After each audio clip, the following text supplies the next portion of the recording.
I'm hunting the man who's sleeping in my house. I always felt something was wrong with my father's death. Now, the man who killed him lives in our house and has married my older sister. He acts as if he is a hero who managed to bring water to our land.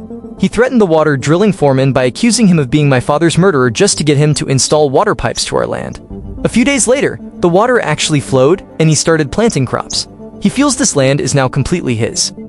Trouble came when the man's father said that our land actually belonged to the bank because my father used it as debt collateral. This land would be confiscated unless the debt was paid off.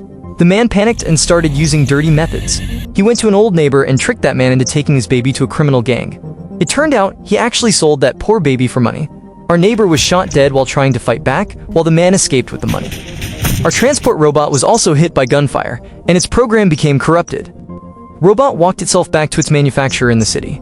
The killer man lied to us saying that he sold the robot to pay off the bank debt. Suddenly, the robot maker contacted me via radio frequency and said the machine was with him. At dinner, the man was suspicious of who was calling me. I lied and said it was from the hospital asking us to visit our mother. The next day, I went to the city alone. I had to pass the border and was helped by a smuggler girl whom my father had met before.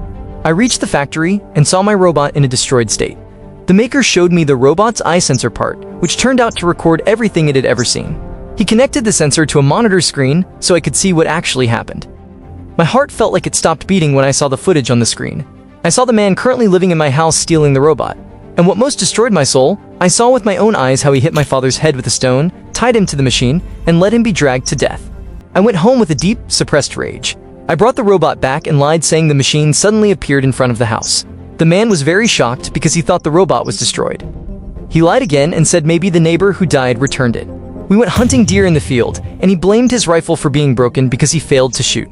I took the rifle, successfully downed a deer, then hid the weapon under my bed. At night, I started carrying out my plan. I lied to him that there was a radio message from the neighbor he betrayed before who wanted to meet him. He looked very terrified because he knew the man was dead, but he was afraid if he was actually still alive. I also forged a meeting letter in a remote place. He begged to borrow my rifle, but I said the rifle was still being repaired in the city. Finally, he only brought a knife and the robot to carry things. Upon arriving at the location, he suddenly fell into a trap hole I had prepared. His leg was sprained and he couldn't run. I appeared above the hole and just stared at him coldly. He begged for help, but I just stood silent while swinging a large stone, reminding him of what he did to my father. He finally realized that I knew everything. He tried to claim it was an accident, but I didn't care anymore. I raised the weapon and shot his head right then and there. I deleted all the recordings in the robot's memory, so there was no evidence, then went home without ever telling anyone what happened.